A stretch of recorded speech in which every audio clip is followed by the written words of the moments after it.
Welcome to This Explainer. Okay, today we are totally shattering that romanticized get-rich-quick illusion of starting an e-commerce brand. I mean, if you've ever scrolled through social media, you've definitely seen the flashy pitches, right? Launch your business with pocket change, kick back, and just watch the passive income roll in.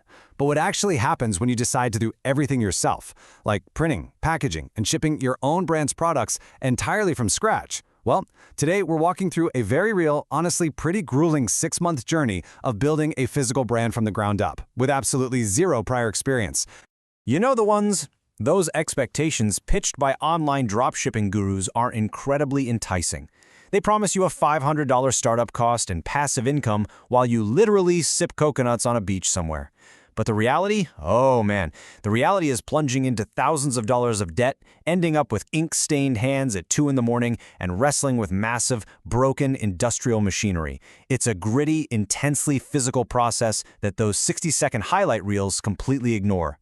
So, let's dive right into this. Our subject for this journey decided to tackle the customized phone case market. Why? Well, it's a massive $24.5 billion industry. There are roughly 4.7 billion smartphone users worldwide, and almost 68% of them use phone cases. It's a hugely lucrative space, heavily driven by female consumers, which is a fantastic demographic for successful e-commerce brands. The potential here is undeniably huge, but actually capturing even a tiny slice of that pie, that requires some serious physical infrastructure. Act 1. The physical reality. Building the fulfillment unit. Look, before you can sell a single physical product, you obviously need a physical space. You need somewhere to store inventory, run heavy machinery, and pack those orders. So our entrepreneur went out and secured a bare commercial unit right in the heart of Manchester city center. And boom, here is the very first business expense that punches a massive hole in the startup budget, £600.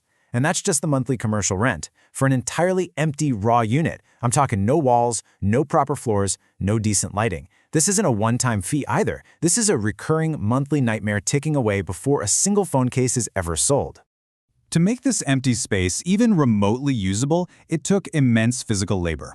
First up, installing 4 new panel lights for £94, just so they could actually see what they were doing in there. Then came the bare slab board walls. Our entrepreneurs spent days manually painting and sanding these, a task so exhausting they swore they'd never do it again. The materials and labor for that? About £250. Finally, they had to rip out the nasty old carpet and lay down used laminate flooring sourced from Facebook Marketplace for £120. Actually, if bought brand new, that floor would have cost £600. And remember, we still haven't even touched a product yet. All right, moving on to Act 2, the custom packaging disaster. Sourcing from Alibaba. So, with the physical unit kind of put together, the focus shifted to sourcing blank inventory and designing the custom packaging. To build a premium brand, you really can't just ship things in cheap plastic bags. You want to create a true unboxing experience. But global sourcing? It is agonizing. After tweaking designs and happily approving this perfect sample from Alibaba, the actual bulk delivery of 500 custom boxes arrived as a total disaster. The colors were completely mismatched from the approved version. And worse, there was a glaring grammatical typo in the hashtag instructions printed right on the box. Instead of saying my project, it bizarrely read, my project is. It's just an incredibly defeating moment when you've just spent hundreds of pounds, but you're forced to use the inventory anyway because you simply can't afford to start over. Which brings us to Act 3, the UV printer nightmare, the most important machine in the entire operation. To print high-quality, durable phone cases in-house at volume, you absolutely have to have an industrial UV printer. It is the beating heart of the business. Let's walk step by step through this absolute timeline of pain. To save money off the staggering £6,000 retail price, our entrepreneur bought a supposedly like-new used UV printer for £2,300. The seller looked them right in the eye and promised it worked perfectly. Spoiler alert, it didn't. It wouldn't print a single design. Desperate, the entrepreneur contacted the original manufacturer, who flat-out refused to help until a £100 lifetime support fee was paid. The techs then diagnosed a completely ruined printhead, which cost another £325 to replace. Picture this. It's 2 a.m., your hands are covered in ink, you manually install this highly technical part, and you finally get a sign of life, only to realize the seller hadn't included any white ink, halting all production for yet another week. So, the real takeaway here is how quickly these hidden hardware and setup costs can just snowball entirely out of your control. What started as a £2,300 bargain rapidly escalated. Add in that mandatory support fee, the expensive replacement printheads, and £165 for the missing ink. Suddenly, you're looking at a total of £2,890 for a machine that took weeks of manual troubleshooting and literal tears just to power on properly. Act 4. The final ledger. Let's tally up the true costs.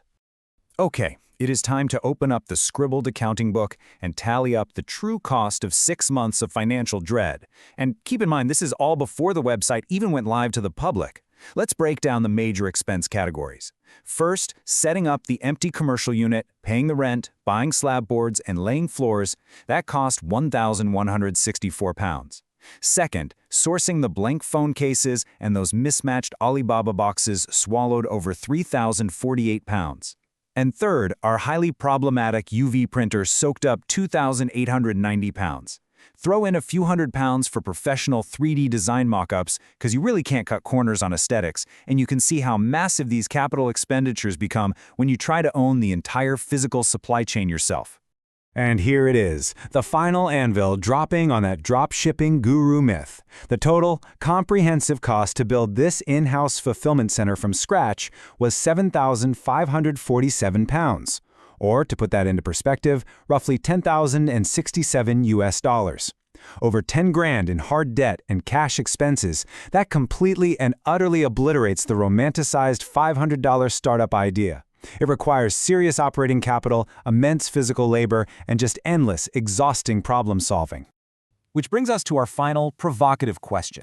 Is the brutal reality of in-house fulfillment truly worth the aesthetic of having total control over your brand? I mean, seeing those custom boxes stacked up in your very own warehouse is deeply satisfying for sure. But the thousands of dollars in hidden costs, the broken machinery, and the grueling late-night labor paint a very different picture of e-commerce success. What do you guys think? Are you ready to roll up your sleeves and get your hands covered in UV ink? Thanks for joining me for this explainer, and I'll catch you next time.